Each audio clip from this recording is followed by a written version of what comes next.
चलिए ठीक है। तो हम लोगों ने कल जो पढ़ा था, किसी भी नंबर सिस्टम पे हम लोग बेस जो है 1 से बड़ा कोई भी नेचुरल नंबर लेके बेस बना सकते हैं, ऐसा हमने पढ़ा था। ये आप लोगों को समझ में आ गया था? इसमें कोई दिक्कत थी किसी को?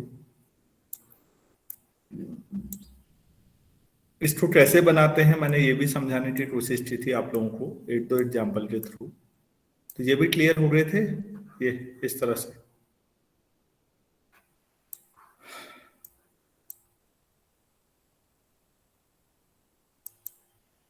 हेलो, मेरी आवाज आ रही है आप लोगों तक? Yes sir. Yes sir. चलिए ठीक है। तो आज हम लोग काफी इम्पोर्टेंट चीज है, नंबर थ्योरी में तो बहुत इम्पोर्टेंट है। तो जीसीडी पे हम बात करेंगे आज हम। ये चैप्टर के तौर पर समझिएगा, इसका काफी बड़ा रोल है। Greatest common divisor. तो जीसीडी क्या होता है और जीसीडी का एप्लीकेशन क्या होता है, हम लोग इस पे बात करेंगे। तो दो नंबर्स का जब आप कभी छोटे बच्चों को पढ़ाएं तो कैसे पढ़ाएं, मैं थोड़ा सा ये समझाना चाहूंगा। पहले तो थोड़ा रफ वर्क करते हैं। मान लेते हैं आपसे 40 और 100 का जीसीडी पूछा जाए, तो कंसेप्चुअल वे ये है कि 40 के डिवाइजर क्या क्या है, 40 को डिवाइड करने वाले नेचुरल नंबर कौन कौन से हैं। 1, 2, 4, 5, 8, 10 और 20, 40। यही है, कोई और भी है?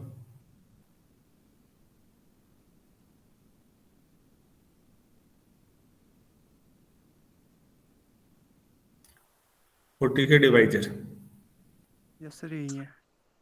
100 के 1, 2, 4, 5, 8 भी है। No sir. No sir. 10, 20, 25, 50 और 100। ये हुए डिवाइजर। सबसे पहले इस पे आइए ना, सेंस समझिए कि डिवाइजर क्या होते हैं। तो ये स्टे डिवाइजर, ये स्टे डिवाइजर। अब इतने को शामिल करिए, लास्ट से दो शब्दों को, कॉमन डिवाइजर। तो आप कहेंगे कि कॉमन डिवाइजर, तो कॉमन डिवाइजर 1, 2, 4, 5, 10, 20। सर 10 नहीं है। हाँ, ऐसा है सर सर। कोई बात नहीं, कॉमन डिवाइजर यही है। और अब शामिल करिए पूरे को कॉमन डिवाइजर्स में ग्रेटेस्ट। तो जीसीडी ग्रेटेस्ट कॉमन डिवाइजर। तो जाहिर सी बात है, नंबर्स में ग्रेटेस्ट निकालना कोई बड़ी बात नहीं है। तो जब आप छोटी क्लास के बच्चों को जीसीडी पहली बार समझाते हैं, तो पहले डिवाइजर समझाइए कि किसी नंबर के कौन कौन से डिवाइजर है नेचुरल नंबर में। फिर उन दोनों में कॉमन डिवाइजर ढूंढिए और लास्ट में ग्रेटेस्ट कॉमन डिवाइजर। कंसेप्चुअल वे ये है, लेकिन इसमें टाइम लगता है। तो क्योंकि हमारे यहाँ तो हड़बड़ाहट का मामला है, सबको जल्दी चाहिए हर चीज। मैगी कल्चर हुआ तो सब फटाफट फटाफट मेथड लगाने में लगे रहते हैं। तो कंसेप्चुअली ये है common divisor, greatest common divisor. इस तरह से निकाले जाएं तो कम दिक्कतें आएंगी। तो सबसे पहले जो जीसीडी से रिलेटेड थ्योरम आती है, मैं उस थ्योरम पे आता हूं। थ्योरम का एप्लीकेशन काफी शानदार है। उसके बाद मान लेते हैं मेरे पास कोई दो, आपके पास इंटीजर हैं और कम से कम एक तो नॉन जीरो होना ही चाहिए। भाई दोनों ही जीरो होंगे तो कैसे निकालोगे जीसीडी? क्या आप जीसीडी 0, 0 का भी निकाल सकते हैं, सबसे बड़ा जो इन दोनों को डिवाइड करता हो? No sir. मतलब सबसे बड़ा फिर कैसे तय करोगे? सबसे बड़ा जो आप बताओगे, हम ट्रेनिंग ने इससे बड़ा नंबर भी डिवाइड कर सकता है। तो डिफाइन ही नहीं हो पाएगा। तो जीसीडी डिफाइन करने के लिए चलिए 8 को 0 और 8 को 10 मान लेता हूं। अब ठीक है, सबसे बड़ा जो दोनों को डिवाइड करे डिफाइन हो जाएगा या नहीं? Yes sir. Yes sir. Yes sir. तो बच्चों पहली बात, जीसीडी जो निकालते हैं वो नेचुरल नंबर आएगा। दूसरी बात, जीसीडी के लिए at least one number must be non zero integer. अगर आप जीसीडी निकालें इंटीजर कहा मैंने -10, 0 का, तो भी बच्चों 10 ही आएगा, सबसे बड़ा इंटीजर जो दोनों को डिवाइड करेगा। तो 10, 0 का जीसीडी जितना है उतना ही -10, 0 का भी है, बल्कि ये इन जनरल है। a, b का जीसीडी और -a, -b का जीसीडी एक ही आएगा, क्योंकि सबसे बड़ा जो नंबर होगा वो तो दोनों को ही डिवाइड कर देगा। आप लोग सहमत हैं? मैं मान के चल रहा हूं इतना आपको आता होगा।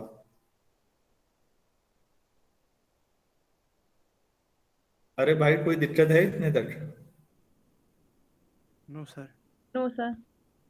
अच्छा, इसके अलावा दोनों नंबर जीरो नहीं होने चाहिए, तब डिफाइन नहीं होगा। हमने ये भी सीख लिया, चलो ठीक। तो मैं थ्योरम का स्टेटमेंट लिख रहा हूं। लेट a, b कोई दो इंटीजर हैं, और मैं मान लेता हूं दोनों जीरो नहीं, विद एटलीस्ट वन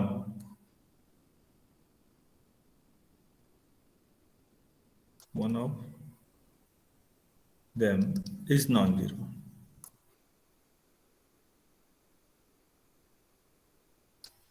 ये ठीक हो गया। अगर मैं ऐसा कहूं कि इनका जीसीडी ए और बी का सपोज डी आया, तो आपको हमेशा दो इंटीजर मिलेंगे। देन ये एग्जिस्टेंस थ्योरम है बच्चों, there exist two integers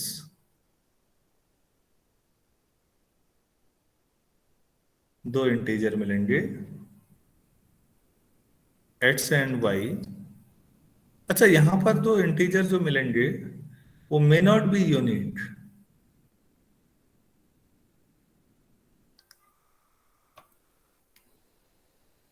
division algorithm में क्या था? सेंड y such that ax plus by equal to d. अगर कभी आपका जीसीडी दो नंबरों का डी आ रहा है तो आपको हमेशा दो इंटीजर मिलेंगे एक्स और वाई। वो यूनिक होना वाली बात खत्म है यहाँ, और इस तरह से मिलेंगे कि उन दोनों का ax plus B Y linear combination D दे देगा। ये थ्योरम है काफी शानदार, और थोड़ा टाइम लेगी थ्योरम प्रूव करने में। मैं पहले थोड़ा रफ वर्क आपके साथ कर लेता हूँ कोई दो नंबरों का जीसीडी निकालने में डिवीजन एल्गोरिथम की मदद से। तो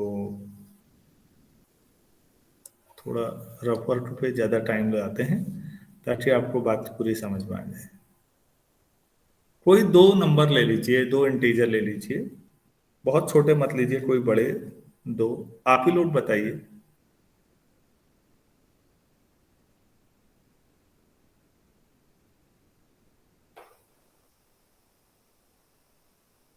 फोर्टी फाइव और 1947 का जीसीडी निकालना है। ठीक है, कैसे निकालते हैं आप ये देखिएगा, प्रोसीजर पे भी समझिए और एक्स वाई भी कैसे निकालते हैं ये भी देखिएगा। 1947 को बच्चों 45 से डिवाइड करो तो रफ में कितना आएगा, कितनी बार जाएगा? डिवीजन एल्गोरिथम में 45 टाइम्स समथिंग प्लस रिमाइंडर बचेगा कुछ। कोई स्टूडेंट करके बताइए प्लीज, कितना आ रहा है?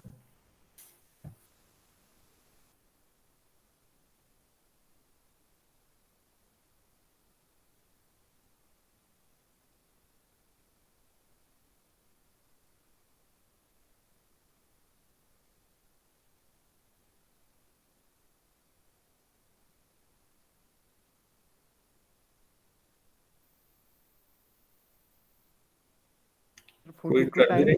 remainder 6. हाँ कितना? 2 times remainder 6. 2 टाइम्स। 42 times. अच्छा 42 टाइम्स और रिमाइंडर कितना? So 43 times. 33। 43 sir 32 time 43. Sir 43 आ रहा है। ठीक हो गया। तो 43 टाइम्स 45 प्लस 6, ठीक है।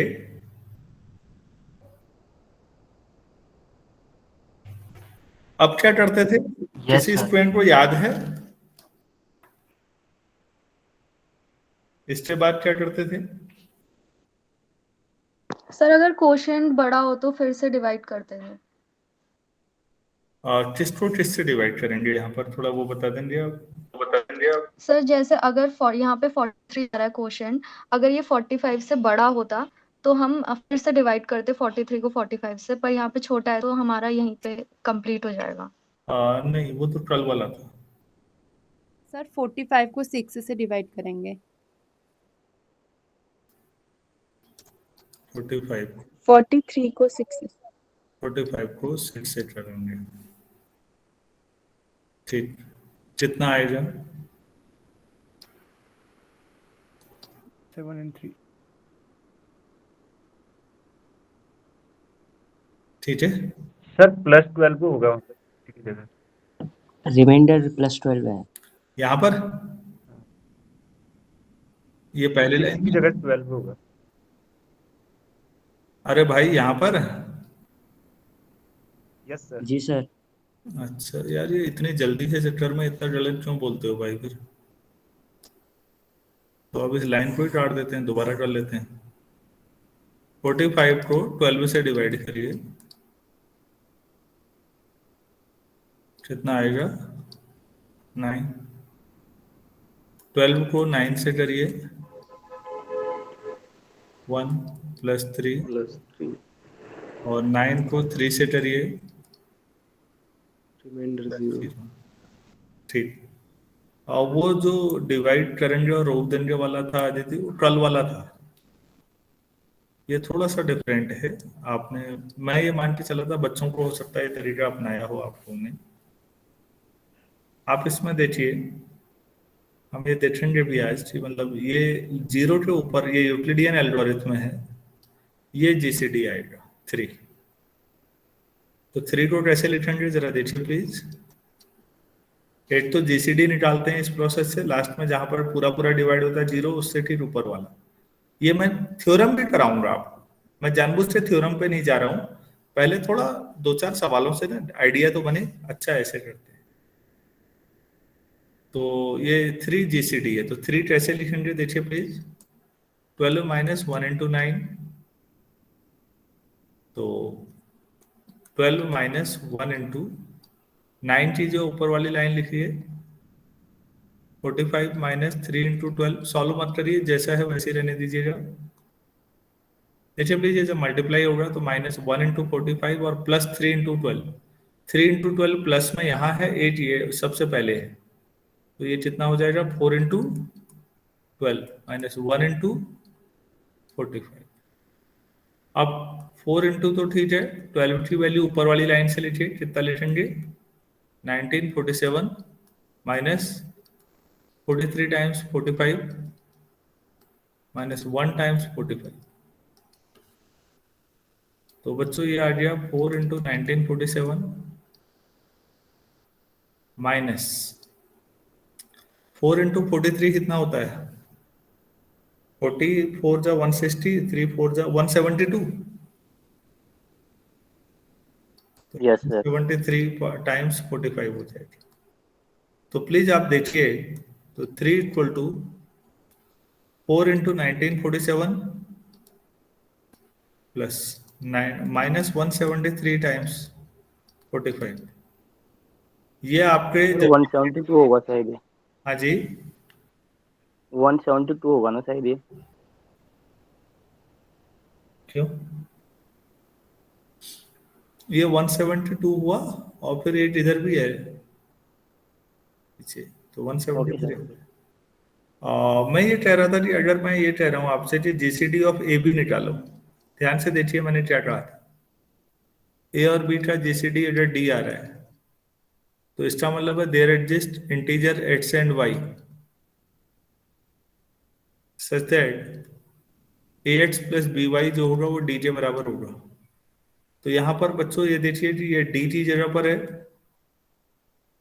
ये एक्स है। 1947 और 45 का जीसीडी निकालना था तो ए और बी होंगे, और ये एक्स और वाई है।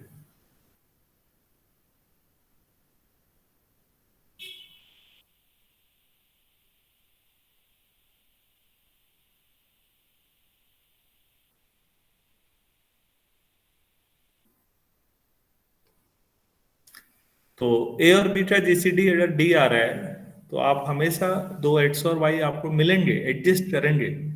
ये तो सवाल में कराया मैंने, थ्योरम में एग्जिस्टेंस थ्योरम प्रूव करनी पड़ेगी। तो दो नंबर का जीसीडी कैसे निकालते हैं ये समझ में आया आप लोगों को?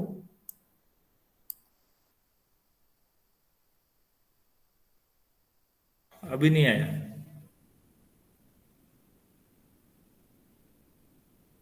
आप ना तो हाँ कहने के मूड में है ना ना कहने के मूड में है, तो फिर क्लास में बैठे किस लिए हैं आप?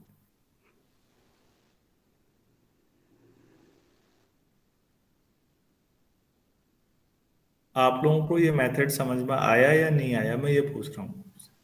यस सर आ गया। सर आ गया। Yes, yes sir. सर। तो आप लोग निकाल सकते हैं GCD? Yes sir. Yes sir.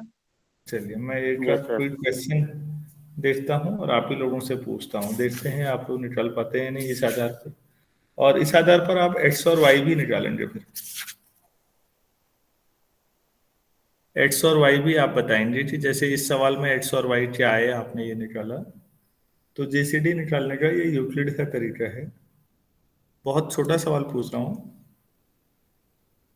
आपसे कि जीसीडी ऑफ 360 और 190 है बताइए। आसान सवाल से शुरू कर रहे हैं।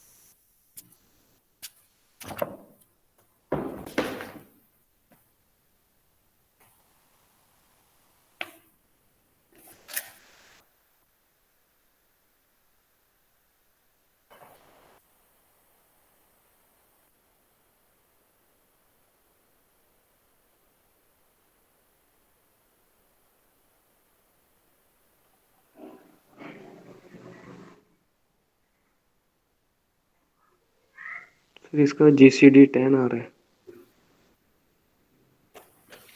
अच्छा,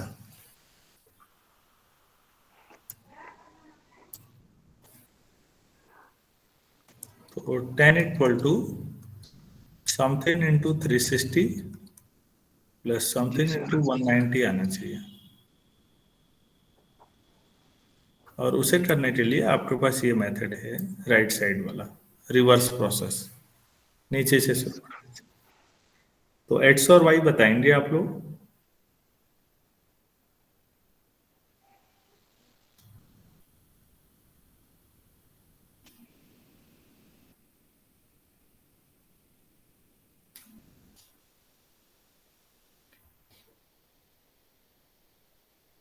अगर नहीं आ रहा है प्रोसेस तो या तो पूछने की हिम्मत हो इंसान के अंदर कि हमें नहीं आ रहा है, एक बार और बताओ। और अगर आ रहा है तो करके बताओ भाई।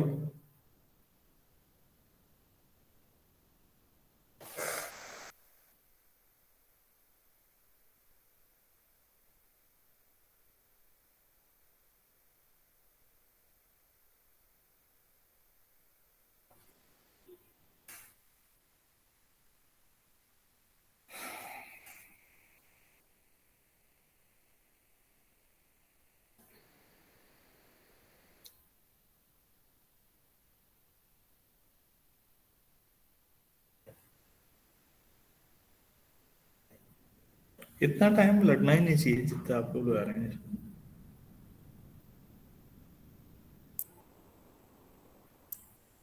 सर x2y-9 पता नहीं, तब 2y-9 ऐसे रैंडमली दिया गया है,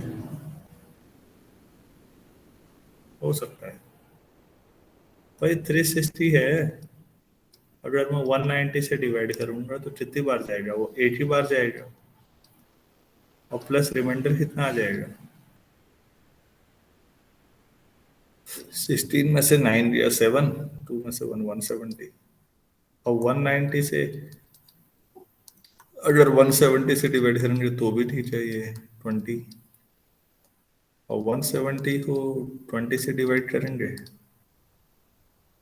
तो 8, 160 प्लस 10, और फिर 20 को 10 से करेंगे तो 2 प्लस 0, तो ऑब्वियस है ये आपके पास जीसीडी है।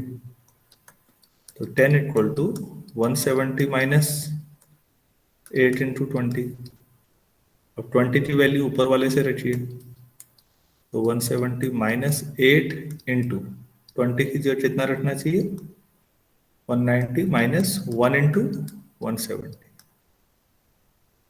तो बच्चों ये कितना हुआ देखिए, ये प्लस में हो जाएगा यहाँ 8 इंटू 170, और 8 ये 170 यहाँ पर भी है, तो 9 टाइम्स 170 माइनस 8 टाइम्स 190। अब 170 की वैल्यू उठा के सबसे ऊपर से रखिए, 9 टाइम्स 170 की जो क्या रखना है? 360 माइनस 1 इंटू 190 माइनस 8 इंटू 190, तो ये हो जाएगा 9 times 360 minus 9 minus 8 minus 17 plus minus 17 of 190, तो ये आपके पास 8 से, और माइनस 17 आपके पास y है। क्या अब समझ में आया आप लोगों को? देखिए तो यस सर। अभी भी तेज हो गया हो तो बोलिएगा, और अगर समझ में आया तो ऐसे आप दोनों काम कर सकते हैं। यहाँ पर आप दो काम कर रहे हैं, पहला आप जीसीडी निकाल रहे हैं। ये मेथड आज का नहीं है बच्चों, यूक्लिड का है, 2000 साल पुराना मेथड है यूक्लिड मेथड। और उसके बाद फिर आप रिवर्स प्रोसेस से एक्स और वाई भी निकाल रहे हैं। तो एक्स और वाई हमेशा एडजस्ट करते हैं, क्वेश्चन करने पे तो लगे रहा कि हाँ यार एक्स और वाई आ रहे हैं, पॉजिटिव भी आ सकते हैं, नेगेटिव भी आ सकते हैं, इंटीजर है वो। लेकिन अगर ये समझ में आ गया है तो नोट कर लीजिए, स्क्रीनशॉट ले लीजिए। अब मैं आपको इधर आया हूं, इधर देखिएगा स्टेटमेंट क्या था। ए और बी अगर इंटीजर है और कम से कम 8 नॉन जीरो है, ऑब्वियस है तभी जीसीडी डिफाइन हो पाएगा। तो जीसीडी ऑफ ए बी अगर डी है तो आपको हमेशा दो इंटीजर एक्स और वाई मिलेंगे, लेकिन वो यूनिक नहीं होंगे। यहाँ पर यूनिक क्यों नहीं होंगे ये भी मैं आपको कराऊंगा बाद में, such that x plus p y equal to d. तो पहले से आप प्रूफ कर लेते हैं, काफी देर हो चुकी है समझाते हुए। थोड़ा बहुत समझ में आया आप लोगों को कि एक्स और वाई ऐसे मिलते हैं? Yes sir. Yes sir. हाँ, अगर मैं डायरेक्टली थ्योरम कराऊंगा ना तो आपको दिक्कत हो सकती है, तो कोई दो छोटे छोटे नंबर लेके जीसीडी निकालने की प्रैक्टिस करिए, और उससे एक्स और वाई निकालने की भी प्रैक्टिस करिए, तब आप ज्यादा अच्छा समझ पाएंगे। तो मैं यहाँ से अब इसको 2-3 स्टेप में करता हूँ। पहला step,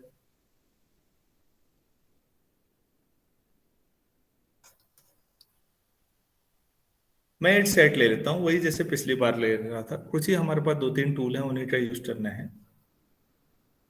let us consider the set S equal to AU plus BV such that AU plus BV जो आएगा वो पॉजिटिव है इस बार, और U और V इंटीजर है। पॉजिटिव इसलिए है बच्चों, जो ये जीसीडी लेना है, ये AU प्लस BB बाद में जीसीडी ही जो आएगा, U भी बेसिकली XY की तरह है, तो ये जीसीडी आना है, इसलिए हमने इसको इस बार पॉजिटिव ले लिया है। ठीक, ये एस है हमारे पास, ये डिफाइन किया है। ठीक है, 8 नंबर को नॉन जीरो मानना है, किसी को भी मानो, तो मैं A को नॉन जीरो मान लेता हूँ, उससे कोई बड़ा फर्क नहीं पड़ता। मान लेते हैं कि A जो है वो नॉन जीरो एलिमेंट है, हो सकता है B भी नॉन जीरो हो, लेकिन A की हम गारंटी दे रहे हैं। ठीक है,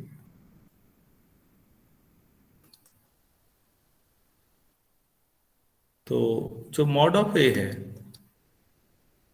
वो आप लिख सकते हैं AQ plus B into zero, ऐसा लिख सकते हैं। अब ये Q जो है वो आप लिख सकते हैं B इंटू जीरो, ऐसे डिवीजन एल्गोरिथम से Q या तो +1 होगा या -1, where Q equal to +-1 according as A is positive और नेगेटिव। समझ में आया नहीं आया सबको? Yes sir. Yes sir.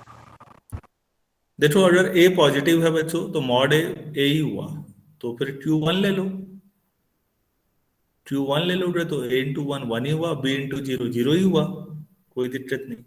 और अगर A नेगेटिव इंटीजर लिया, क्योंकि आप जीरो नहीं ले रहे हैं, नेगेटिव ले रहे हैं, तो मॉड A तो ये है, तो Q-1 लेना पड़ेगा आपको। सबको क्लियर है इतना? Yes sir. Yes sir. ठीक है, तो ये तो श्योर है ना कि अगर आप इनमें से जो भी लें तो मॉड ऑफ ए तो गारंटी पॉजिटिव ही होगा, मॉड तो हमेशा ही पॉजिटिव यस सर। क्योंकि ए नॉन जीरो है ना, तो मॉड पॉजिटिव ही होगा। तो इसका मतलब हुआ कि AQ plus B into zero जो आप ले रहे हैं ये पॉजिटिव है। तो इसका मतलब हुआ कि आप ये कहना चाह रहे हैं कि मॉड A तो ये श्योर है कि ये S में बिलोंग करेगा, ये पॉजिटिव भी है, उस फॉर्म का है, A into something plus B into something.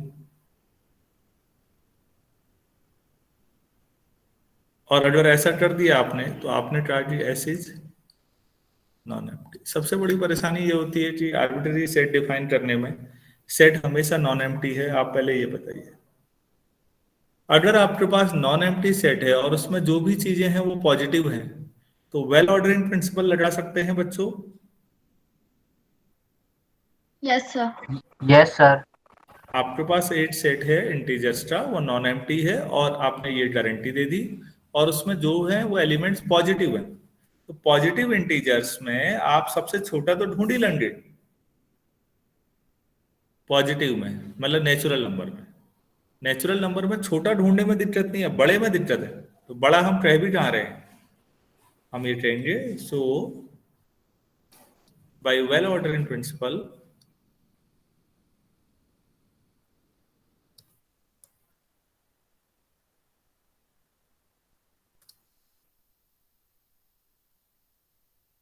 S has क्या होगा, द लीस्ट एलिमेंट, उसको कुछ नाम देना पड़ेगा,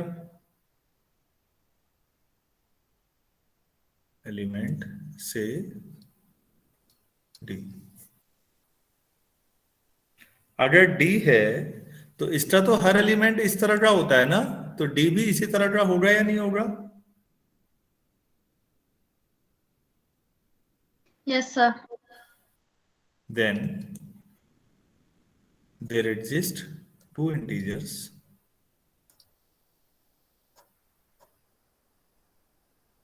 x and y such that D कैसा होगा, ax plus by। पहला पार्ट हो गया है बच्चों। यहां तक कोई दिक्कत है किसी को समझने में तो बोलिएगा। ये पहला स्टेप था।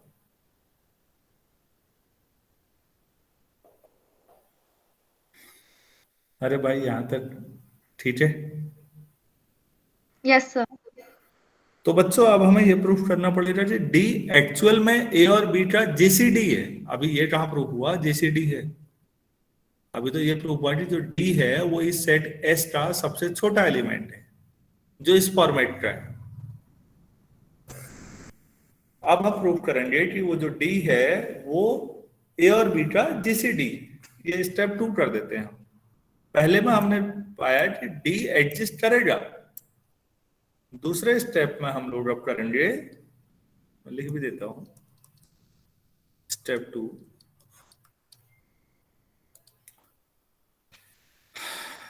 Now we shall prove that D is the GCD of A and B। अब हम ये दिखाएंगे, मतलब अब तो GCD दिखाने के लिए ये तो देखिएगा। नाउ A इक्वल टू, मैं D into Q plus R ऐसा कर सकता हूं, जहां जो R होगा वो D से छोटा होगा। D से डिवाइड कर दिया A को, ठीक है। अगर मैं ये लूं कि R पॉजिटिव ले रहा हूं मैं, दैट इज मतलब R 0 नहीं ले रहा हूं, ऐसे भी आप कह सकते हो, तो फिर A आपके पास है TQ प्लस R, तो R हो गया आपके पास A माइनस DQ, तो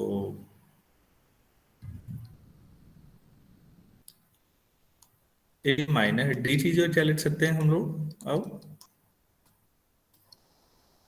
ये वाला देखिए प्लीज, ये लास्ट जो ऊपर लिखा था DQ वैल्यू आप ये लिख लीजिए, तो आपके पास R इक्वल टू दिस हो जाएगा। तो यहां से R कितना आ जाएगा जरा सोचिए, 1 minus x times A plus minus y Q times P, ठीक है। ये एक्स क्यू होगा, 1 minus x Q. 1 minus x times AQ, हाँ अच्छा 2x, ठीक है, 1 माइनस 2x, हाँ ठीक है। तो इसे मैं कुछ और मान लेता हूँ, तो R इक्वल टू ए मान लेते हैं, A U dash plus B V dash, where U dash आपने मान लिया 1 माइनस 2x और V डैश मान लिया माइनस 2y, ये हो गया आपके पास। तो इसका मतलब हुआ, आपने पहले ही कहा था कि R जो है वो आप 0 नहीं ले रहे हैं, R पॉजिटिव ले रहे हैं, और R इतना ले रहे हैं आप, तो इसका मतलब है R equal to A U dash plus B V dash भी जो होगा वो इंटीजर है, वो एक्स्ट्रा हिस्सा होगा, क्योंकि R पॉजिटिव लेना था, ये लिया था, तो फिर R पॉजिटिव है तो ये भी A U dash plus B V dash भी पॉजिटिव ही होगा। तो आपने ये प्रूफ कर दिया कि this belongs to S implies R belongs to S, ठीक है। हमने ये दिखाया कि R एक्स्ट्रा ही पार्ट है, रिमाइंडर, लेकिन R D से छोटा है,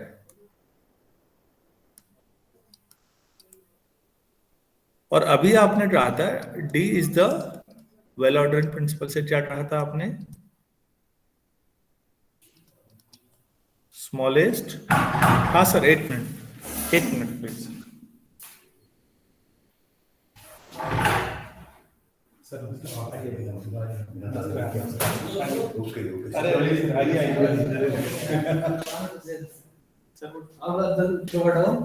वो बच्चे इधर उधर जा रहे थे, तो सर वो रिकॉर्डिंग नहीं चल रही ऑनलाइन क्लास। अच्छा सर, आप विषय हो जाए करिए। नहीं कुछ नहीं है, ठीक है सर। सर मैं आप ही तो होंगे ना, ये सर बस आपके आगे भी बच्चे हैं, ऐसे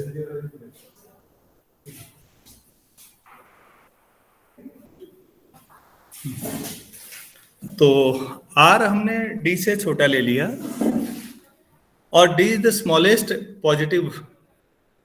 स्मॉलेस्ट एलिमेंट ऑफ S। तो बच्चों क्या ये संभव है कि आप कह रहे हैं कि D जो है S का सबसे छोटा एलिमेंट है और D से छोटा एक R है वो भी S में है, क्या ये पॉसिबल है? No sir. No sir. तो इसका मतलब हमने जो माना था कि R नॉन जीरो लिया था ना बच्चों हमने, ये देखिए ये वाला R पॉजिटिव लिया था, ये एज्यूम करना गलत है ना? Yes sir. R क्या हो जाएगा फिर? 0। क्योंकि अगर आप R को 0 नहीं मानते हैं तो फिर ये दिक्कत आती है। अभी जो आपने D सबसे छोटा कह रहे हैं, फिर कह रहे हैं D से छोटा भी है इसमें, तो D सबसे छोटा कैसे हो गया? तो आप बस इतना लिख दीजिए यहां पर, this is contradiction basically. So our assumption, हमारा जो एज्यूम्शन था that R non-zero, our assumption that R non-zero is wrong। अगर ऐसा है बच्चों तो फिर R क्या होगा? 0। R अगर 0 है तो फिर A कितना हो जाएगा? D2। तो इसका मतलब ये हुआ कि जो D है वो D2 को डिवाइड करता है ना? ये इसमें कोई गड़बड़ है? अरे भाई D2 D इसको डिवाइड करेगा या नहीं? Yes sir. लेकिन ये तो A के बराबर है, this implies D divides A। D A को डिवाइड करता है। इतना क्लियर है या नहीं? D A को डिवाइड करता है दिखाना था, तो कैसे दिखाया? एक मिनट देखिए, मैं पीछे ले जा रहा हूं आपको। माना ये D A को पूरा पूरा डिवाइड नहीं करता, रिमाइंडर आता है, तो रिमाइंडर अगर आता है तो रिमाइंडर मतलब 0 से बड़ा ही हुआ। अगर ऐसा लेते हो तो कंट्राडिक्शन आ गया था, तो फिर आपको R को 0 मानना पड़ा। R अगर 0 होता है बच्चों यहाँ पर, तो देखिए R 0 हुआ तो A इक्वल टू D2 हुआ। तो इसका मतलब हुआ कि जो D है वो D2 को डिवाइड करता है, मतलब D A को डिवाइड करता है। किसी को कोई कंफ्यूजन है तो बोलिएगा प्लीज। ठीक है ना? अरे यहां तक ठीक हो गया, कोई डाउट है अभी? Yes sir. ठीक है।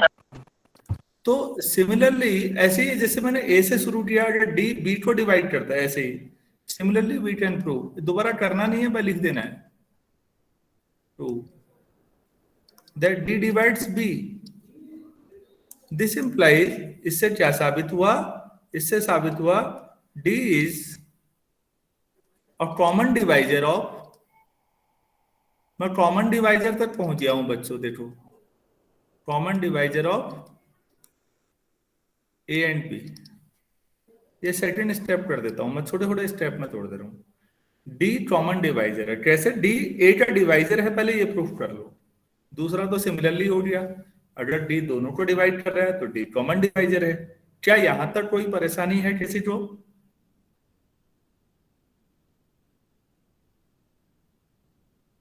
No sir. यहां तक किसी को कोई दिक्कत है? No sir. No sir.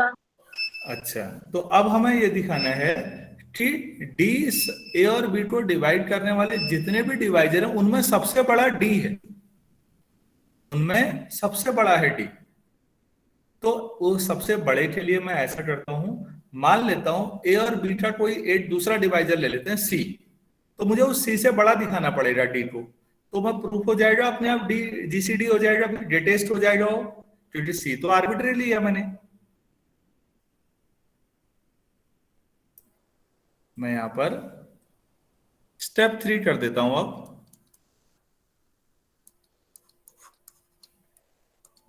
Suppose मैंने मान लिया C is another common divisor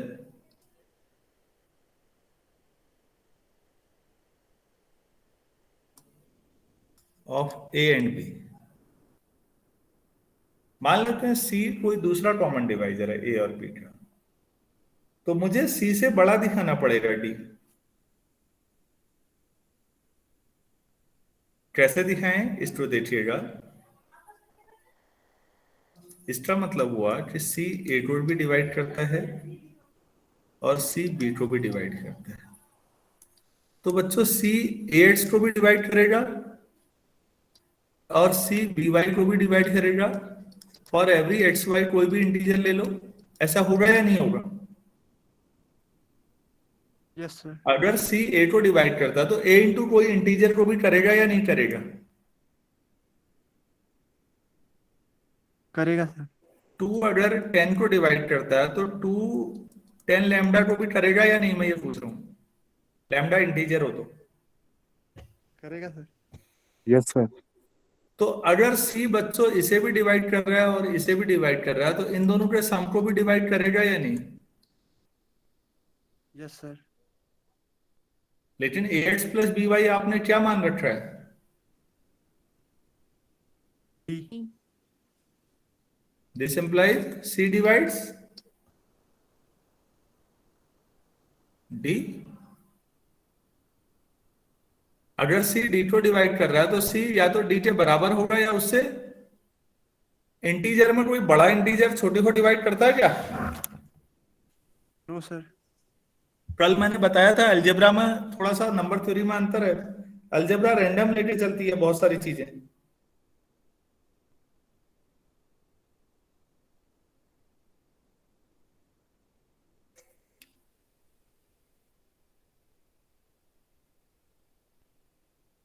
hello. तो सी जो है कोई भी और अगर डिवाइजर है जो ए और बी दोनों को डिवाइड करता है तो वो सी डी के या तो बराबर है या उससे छोटा है। तो बताओ कि सबसे बड़ा कॉमन डिवाइजर कौन है? डी। Sir D. अरे तो वही जीसीडी हो गया फिर। This implies D is the greatest common divisor of A and B। मतलब बस यही प्रूव करना था कि GCD of a b d है और डी जो है वो a x plus B y आप पहले ले चुके हो। तो भाई ये समझ में आया कि नहीं आया ये बताओ यार। थ्योरम प्रूफ हो गई। आ सर गया आ सर। गया। जो जीसीडी को आप ग्रांटेड लेके चलते हो बच्चों, और हर एक चीज में सीखने के लिए बहुत कुछ है। इसीलिए मैं कह रहा था शुरुआती ये जो चीजें हैं ये तो मेरा अपना मानना हर स्टूडेंट को आनी चाहिए क्योंकि एलिमेंट्री नंबर थ्योरी है। अभी जो भी चीजें बता रहा हूं ना, आप एक बात बताओ, ये बीएससी में भी पढ़ा देते तो इसमें क्या गजब था, क्या पढ़ाया नया? कोई ऐसी चीज तो ले ही नहीं है यहाँ। ओपन सेट क्लोज सेट तो लेना ही नहीं है। जो टफ है वो तो तुम बीएससी में पढ़ाते हो बच्चों को। जो चीजें बहुत बेसिक हैं और आसान है इसमें है क्या? आप एक बार पढ़ते जाइए आपको समझ में आता जाएगा। कुछ है ही नहीं ऐसा। मैं ध्यान से दोबारा समझा रहा हूँ, देखिएगा। अच्छी थ्योरम है। ए और बी इंटीजर हैं और कम से कम 8 नॉन जीरो है। अगर ए और बी का जीसीडी डी आ रहा है तो आपको हमेशा 2 इंटीजर मिलेंगे जो यूनिट होने जरूरी नहीं है, such that a x plus B y equal to d. अब आप कहेंगे यूनिट नहीं है वाला सवाल पोर्शन आपने अभी नहीं समझाया हमको। चलो भाई समझाते हैं। छोटे नंबर लेते हैं ताकि कैलकुलेशन में कम परेशानी हो। बड़े बड़े ले लिए मैंने। ऐसा करते हैं यार 4 और 18 ले लेते हैं, कम से कम कैलकुलेशन तो समझ में आ जाएगी हमें। जीसीडी ऑफ दिस, ठीक है। मालूम है भले ही हमें, लेकिन प्रोसीजर फॉलो पूरा कर रहे हैं। मैं 4 से डिवाइड कर रहा हूँ। 4 इंटू 4 प्लस 2 और अब 4 लास्ट में ऐसे 4 से डिवाइड होगा तो 1 प्लस 0। तो जो 2 आया वो क्या आया?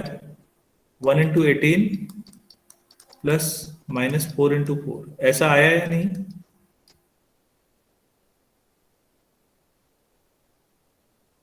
Yes sir. ठीक है, कुछ एडजस्टमेंट कर सकते हैं इसमें जरा?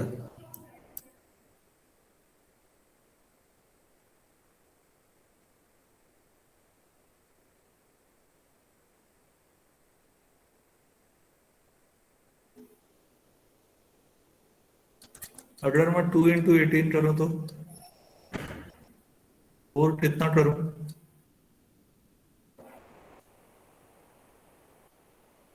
नहीं, 3 × 18 करूं तो?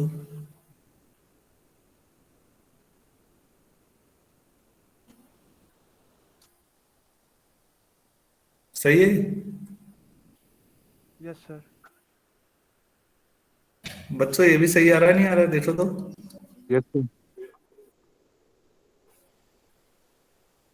तो अब आपके पास x और y 3 और -13 है। पहले x और y 1 और -4 थे। तो ट्रायल एंड एरर से आप अगर देखेंगे तो आप देखेंगे कि x और y दूसरे भी आ सकते हैं, लेकिन ये हमें मतलब थ्योरम के लिए चाहिए कि यूनिक होना जरूरी नहीं है। बाकी क्वेश्चन करते समय ये जो हम करते आ रहे थे अभी, ये पर्याप्त है। तो अब आप एग्जाम्पल में यही उठा लेना यार कि नीचे नोट करके कि x and y may not be unique, तो आप ये एग्जाम्पल उठा लीजिए। इक्वेशन 1 में x और y 1 और -4 है, इक्वेशन 2 में x और y 3 और -13 है। ऐसा तो कुछ और भी सोचा जा सकता है, थोड़ा दिमाग लगाया जाए तो।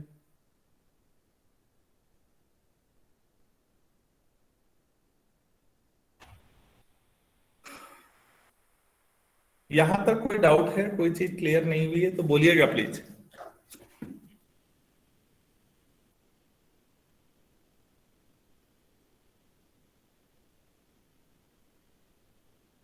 सबको आ गया है? Yes sir. Sir Yes, sir. चलिए, रिलेटिवली प्राइम क्या होते हैं? अब यहाँ पर जब जीसीडी की बात आएगी तो रिलेटिवली प्राइम शब्द आएगा।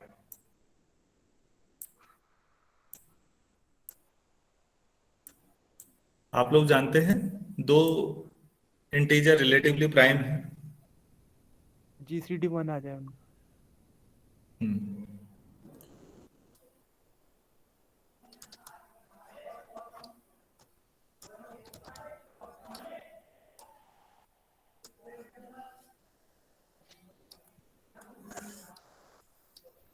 relatively prime integer if GCD of, अगर दो आपके पास इंटीजर हैं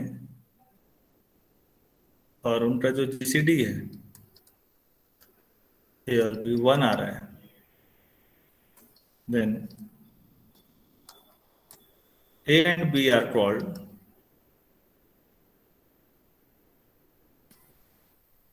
relatively prime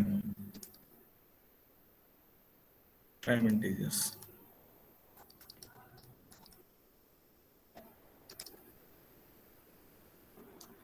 प्राइम तो आप जानते होंगे इसलिए मैंने नहीं समझाया। तो अब आप ये बताइए जीसीडी ऑफ 5 and 7 कितना आता है?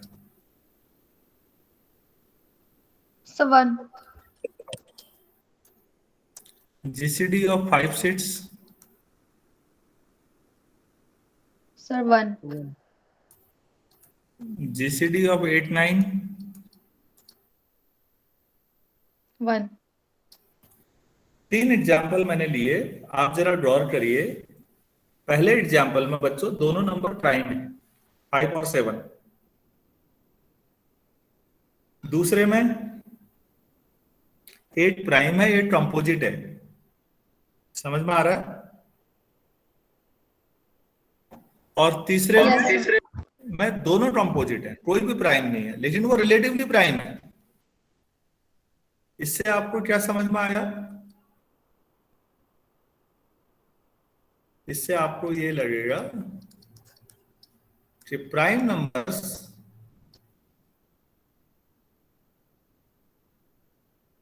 Are always relatively prime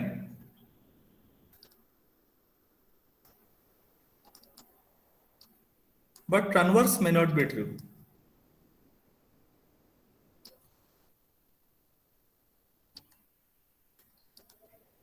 May not be true. Prime है तो रिलेटिवली प्राइम होंगे, लेकिन रिलेटिवली प्राइम हो तो जरूरी नहीं है कि वो प्राइम हो।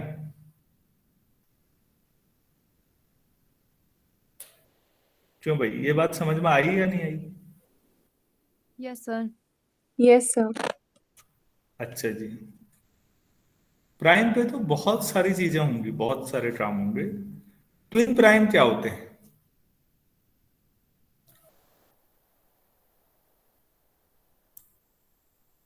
ये तो रिलेटिवली प्राइम हो गए।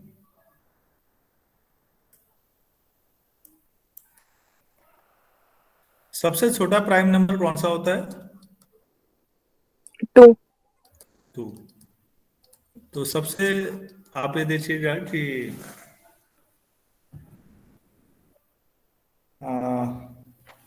एकमात्र प्राइम जो इवन नंबर है वो 2 है, बाकी सब प्राइम ऑड है, क्योंकि अगर वो इवन होगा तो 2 से डिवाइड हो जाएगा। तो ट्विन प्राइम ये है, if p is a prime number,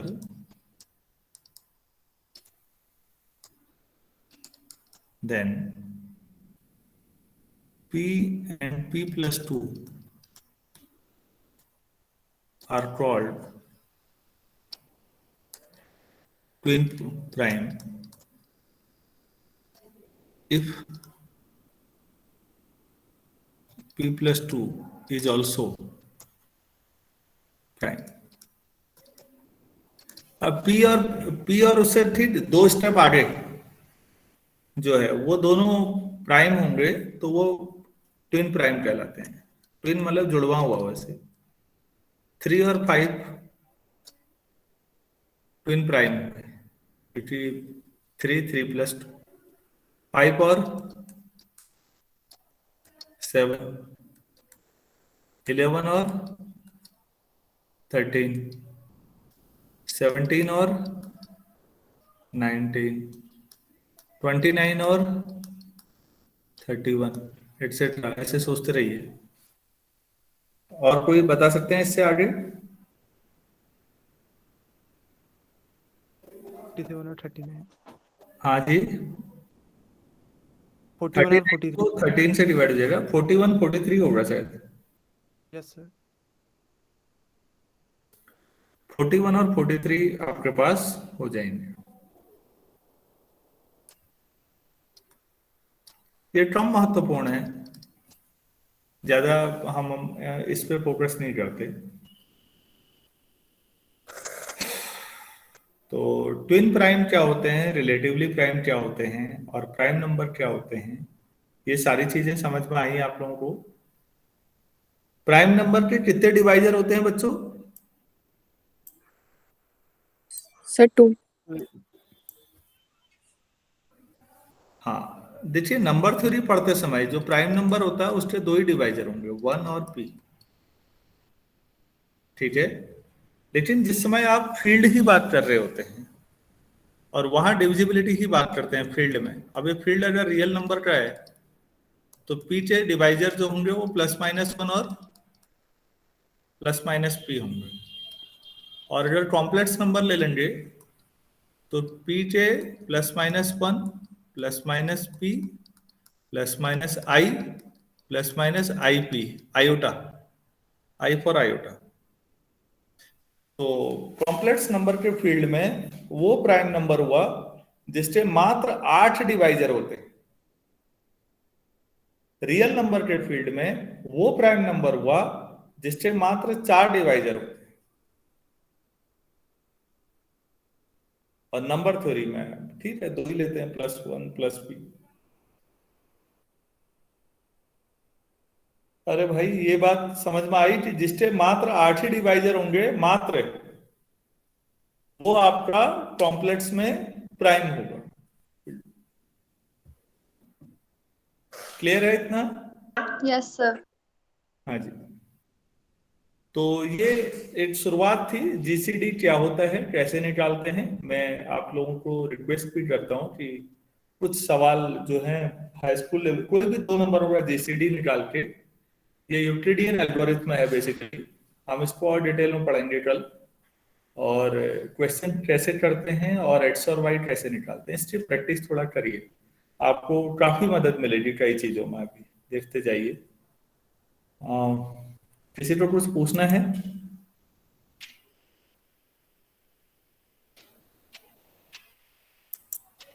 नहीं, ऐसा कुछ नहीं पूछना। चलिए ठीक है, अगर पूछना नहीं है तो thank you. Thank you sir.